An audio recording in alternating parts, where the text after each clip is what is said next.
What's up, fellow Age Groupies? Welcome to another episode of the Age Groupies Podcast, part of the United WeCast Network. I'm Mike Ergo, and along with my co-host Lindsay, Hiken, we're here to talk to you about all things related to endurance sports from an amateur athlete perspective. We talk about how to have fun along the way and make the sport a little less intimidating. You all can follow the show on Instagram at Age Groupies, join the Age Groupies page on Facebook, and look us up by name, Lindsay, Hiken, and Mike Ergo on Strava. If you have any questions, comments, or topic ideas, feel free to email us, agegroupies@gmail.com.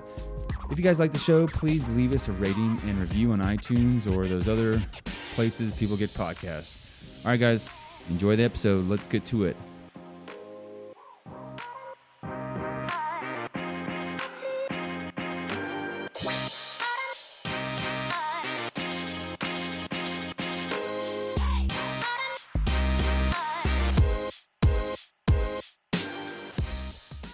Hey, Mike, what's going on? What is up? I'm just here drinking my second venti coffee of the day. Oh, my God. I'm having a Quarenta today. Holy shit.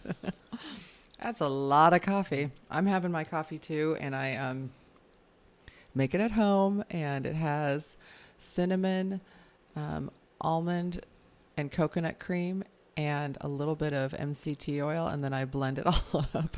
Oh, I've done that before. I like that. Yeah, a little homemade latte type deal. The thing about I realized about putting cinnamon in coffee, you have to add it with something like some kind of creamer, or else it just coagulates like a loogie at the bottom of your coffee, and it's disgusting. That's right. MCT oil and almond cream works really well. And then I put it in my Vitamix. Ooh, and I there you blend go. it. Yeah. Well, this is not the coffee podcast. This is the Age Groupies Triathlon Podcast. Welcome back, everyone. So you did a race recently. Yeah. And today we're going to talk about that, and you're going to give a recap, and we're just going to have a little mini episode about, was it Corona Man, this one? This one is Corona Man. Yeah. All right. Completed our, I don't know what you call it, pandemic trio of races.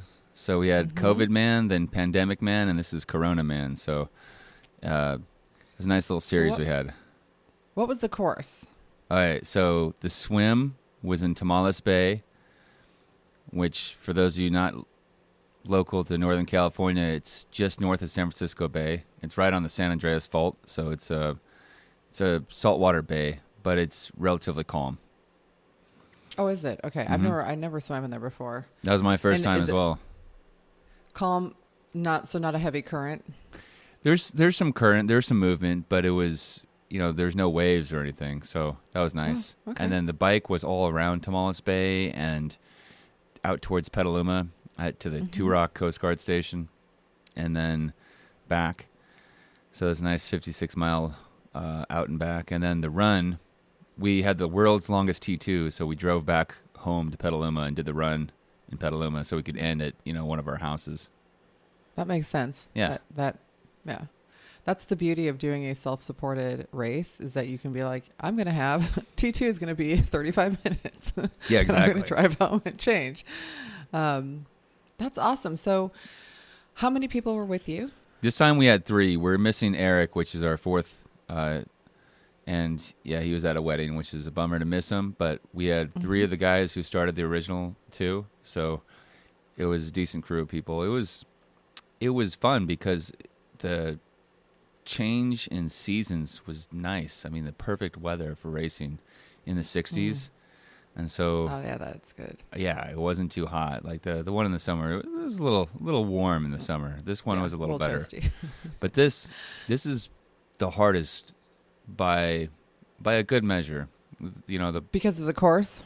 The course, yes. And I'll tell you about it. It was a motherfucker. Okay. I was prepared to have a really nice swim, saltwater, buoyant, perfect temperature. Wetsuit, exactly. Okay, great. But what happened? Oh, I've never been so happy to finish a swim in my life. Have you ever swam with jellyfish?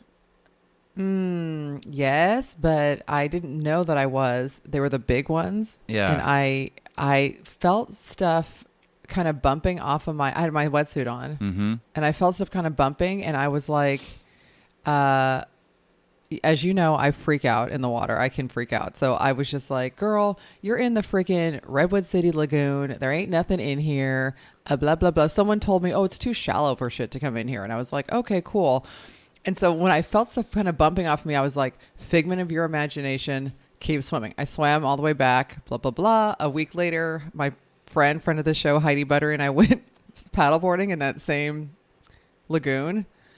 Hella huge jellyfish, a pot of stingrays rode past us. Like, there's all kinds of stuff in there. I was like, oh, that's what that was. Yeah, jellyfish don't feel. God. I thought they'd give way, kind of like a plastic bag.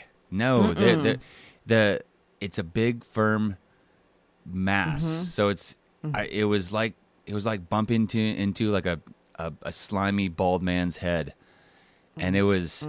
I hated it. But the first time I bumped into one, I must have hit 40 or 50 of them. Dude. Yeah. The first time I bumped into one, I thought I hit Joe, one of the other guys racing with us, and I apologized. Oh, sorry about that, Joe. And then I look back, he's like 20, 30 feet behind me. He's just going, what? I'm like, oh, the hell was that? So it's creepy. Yeah. So a friend of mine who swims in there regularly, who's just like puts up with the jellyfish, and where I was swimming, he described the only time that he didn't like it, which was because these are the big, if you picture, I don't know, for people who live on the East Coast, I know there's jellyfish out there, but they're like these little, the ones I saw at least on the East Coast were these little small ones. These are the big ones with a huge bell, like big, like at least the ones I was swimming with, like a foot in diameter, the top of the bell. So they're big, right? Yeah. And my friend described, he's like, he reached out with his hand swimming, and he just grabbed a handful of bell.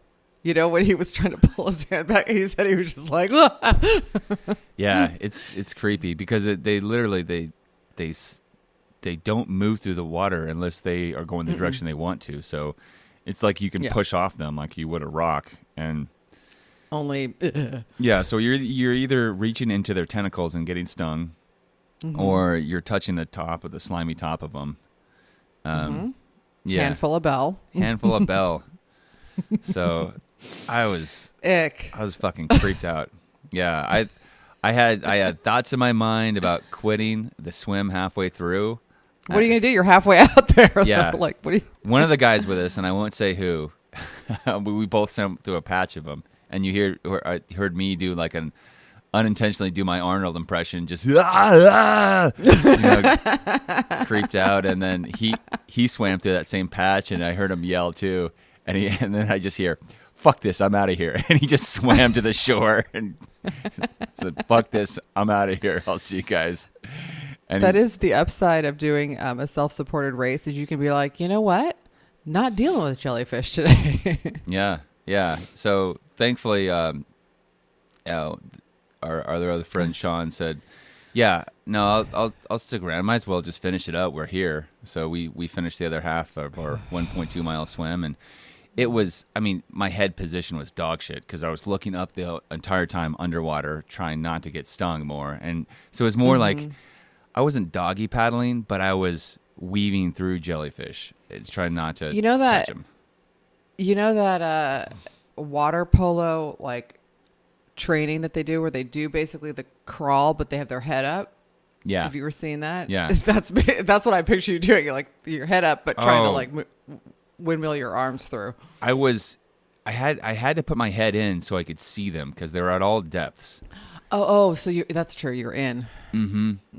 Yeah. Okay. Well, I'm not. I know where I'm not swimming. Oh ever. Man. Yeah. Apparently, there's times where you can swim there and there's not jellyfish, and that would be a great time to swim. Because other than that, it's perfect. What was really cool is before we got in, I saw a little bat ray swimming along, so that was neat. Yeah. I'd never seen one out in the wild. I've seen them at aquariums and on TV, but so that's what's in the same lagoon that I swim in. It's a bunch of jellyfish and these rays. Yeah. And it's the same deal. I think that they have like blooms or whatever of these jellyfish, where they just all like come and they hang and then they go away. Yeah. So. Yeah. I'll have to go back there next time when they're away. Not because, yeah. So we did that, got out, finished. our friend Joe had a huge old welt on the back of his neck from a sting. I had a little tiny one because I got stung in the neck too, but it wasn't as bad. And then we got on our bikes and rode. Beautiful bike ride from Inverness around Tamales Bay, so Point Reyes Station, and then there's a couple little towns on the way there. And so we had a view of the bay a good part of the ride, and then had a few little hills going inland. Yeah, I've done several rides out that way and come through Point Reyes Station and then along Tamales Bay, and then we usually go back because we're coming from a little further south. Mm-hmm.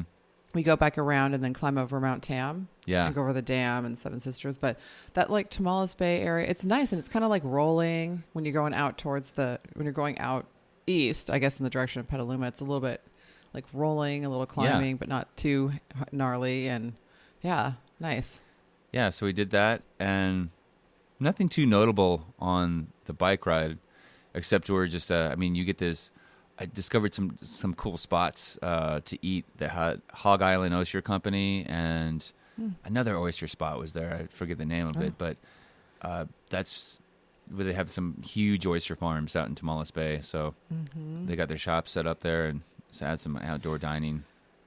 Now, are you guys on your tri bikes or your road bikes? They were on road bikes. I was on my tri bike because I was going to do my road bike until I discovered my rim, my rear wheel is all bent, and so I was, I had it, took my trainer wheel off of it and put my regular wheel on it, and had it on the bike rack, and I was spinning around to make sure everything was good, and it was just whacking the side of the brake, just all goofy and bent up. Yeah.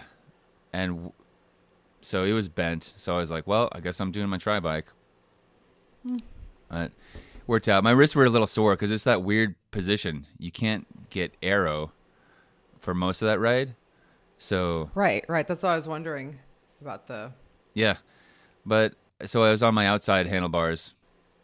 And that's fine. Yeah. It worked. It wasn't ideal, but it worked. But my road bike's kind of a beater, so all in all, it was a better deal to be on my tri bike. Right. So there's a trade-off. Yeah. Okay, so then you rode. So where had you parked by the bay at that point? Yeah, we parked right where we swam, right there in Inverness. It was on the. Okay. Yeah, and then we got back and loaded the bikes up, drove back, and holy shit, we almost got in a full-on car wreck driving back. So we're driving back towards Petaluma, and there's this T section where this other road has a stop sign, and it comes onto our main thoroughfare. And this one car just assumed we were going to stop, maybe, for some reason. And so just kind of creeped out. So I zigged and zagged, locked up my brakes, and spun around him.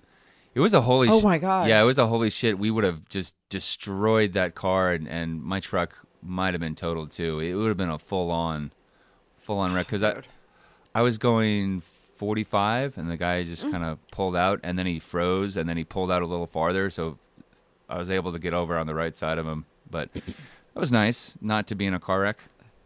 So yeah, I love it when they pull out and they freeze. Yeah. So in T2, your experiences in T2 where you almost get in a car crash?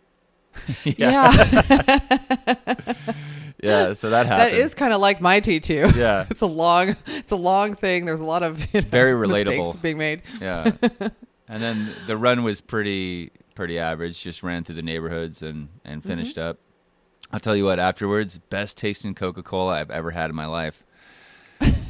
It's like, it was good. And the whole time all I had was UCAN, and it worked perfectly.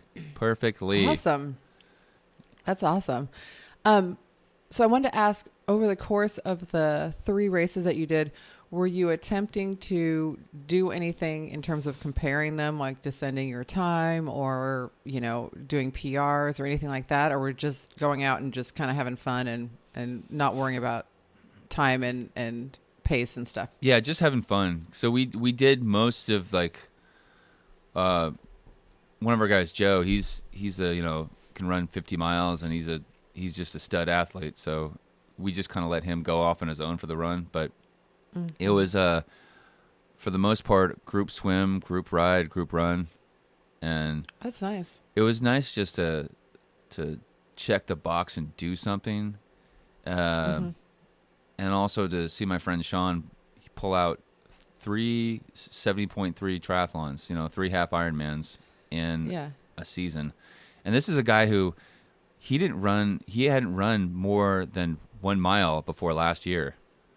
Whoa. Yeah, we're going to get him on the show because he's got a pretty awesome story. So that's amazing. From 1 mile to 3 70.3s in a year? Yeah. Shout out to Sean Forgani. Badass.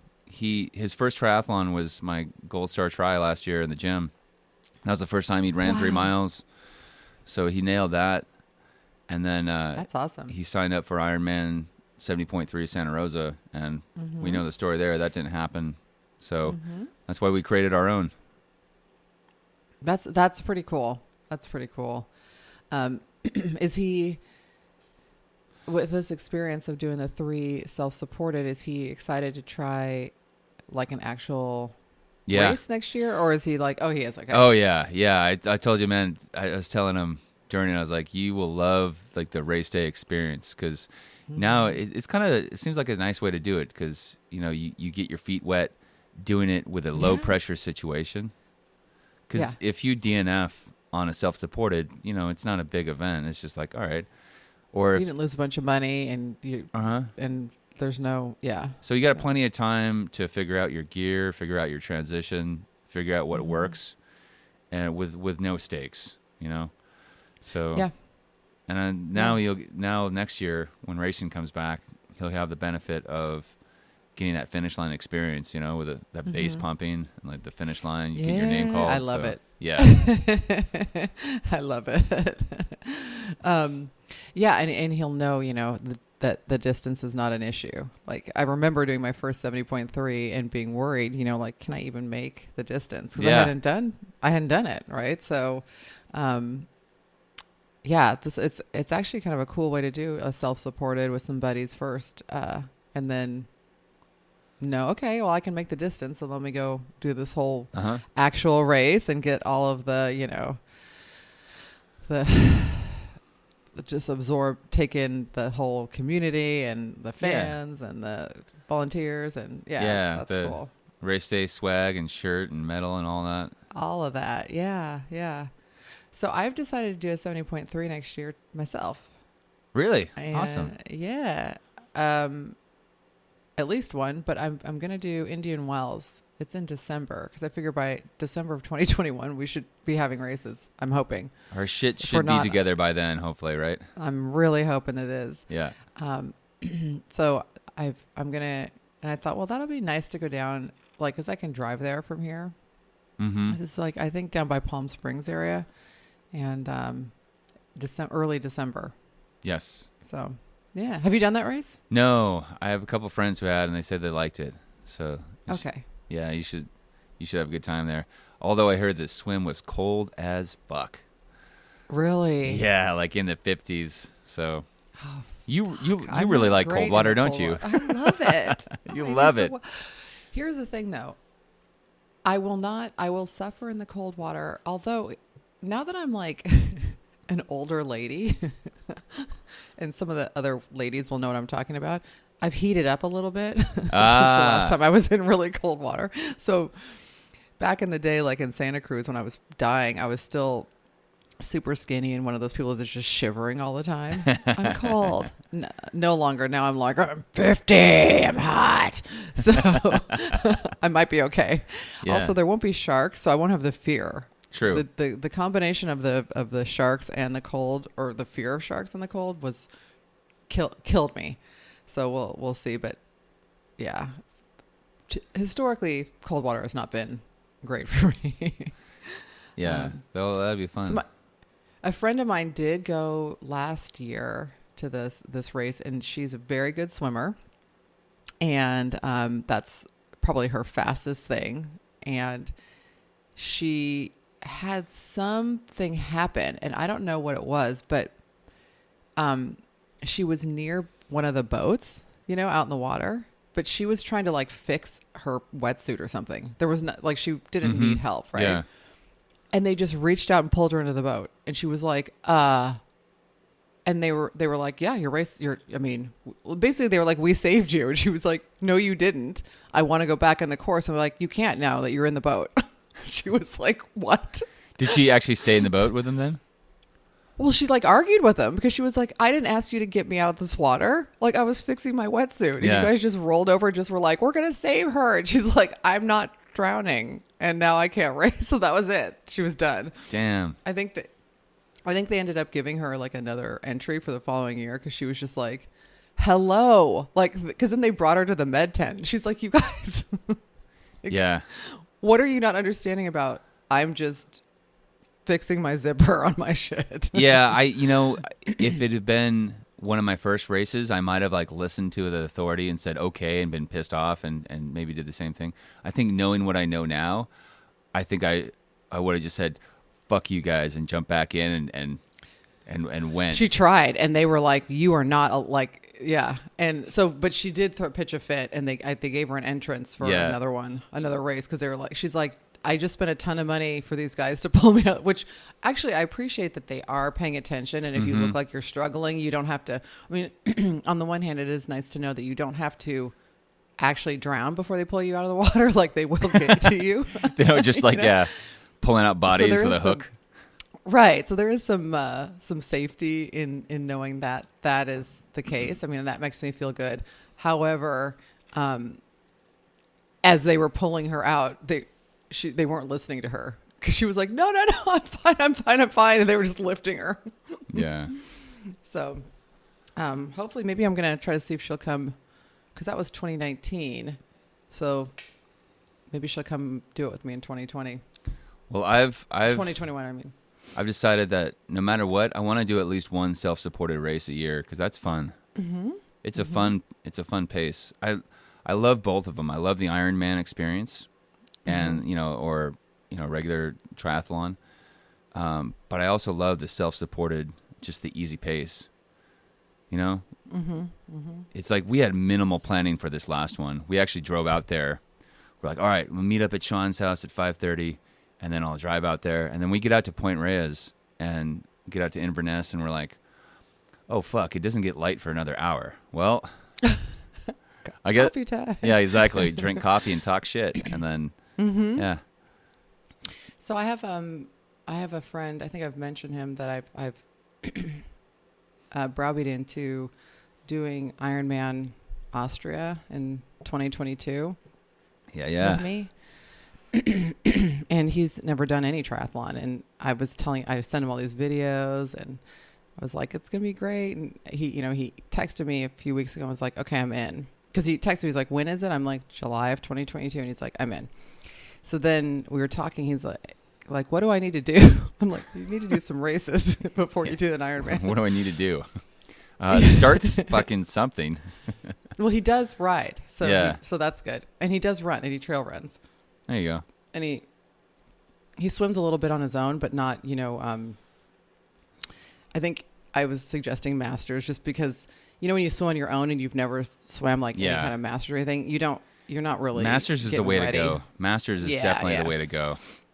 Yeah, you're not getting ready for anything when you're swimming on your own and you don't know what you're doing. Exactly. Like now I could go and swim, but at the time, like when I was first getting a triathlon, I was just at the Y trying to swim around. I was not improving. I'd swim like a 50 and I would be like, I can't do it. But I think the self-supported racing might be a good idea for him. Like we could do a couple of those earlier in 2021, maybe before actual racing gets going again. That's a good idea. Yeah. Yeah. Well, it's time for me to get to my training. Oh yeah. We got to end it early today, guys, which is fine. Yes. What's our challenge for our listeners this week? Ooh. I don't know. Do you have a good one? Yeah, make sure your wetsuit's working before you jump in the water so you won't get pulled out by over-enthusiastic volunteers.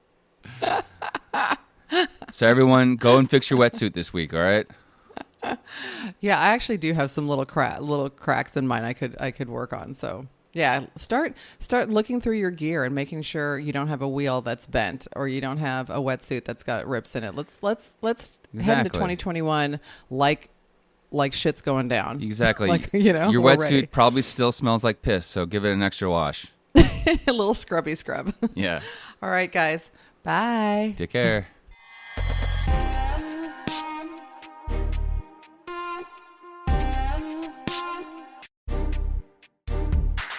Alrighty, that concludes today's episode of the Age Groupies Podcast with me, Lindsay Hiken, and my co-host, Mike Ergo. We really hope you enjoyed it. You can follow the show on Instagram at Age Groupies, join our Age Groupies page on Facebook, and look us up by name, Lindsay Hiken and Mike Ergo on Strava. If you have questions, comments, or topic ideas, feel free to email us at agegroupies@gmail.com. If you enjoy the show, please leave a rating and review on iTunes or wherever you get your podcast, as this really helps us get more exposure while we try to grow this little venture. And of course, if you have friends you think might like the show, please be sure to share it with them. But for now, thanks for listening, and we will talk to you next week.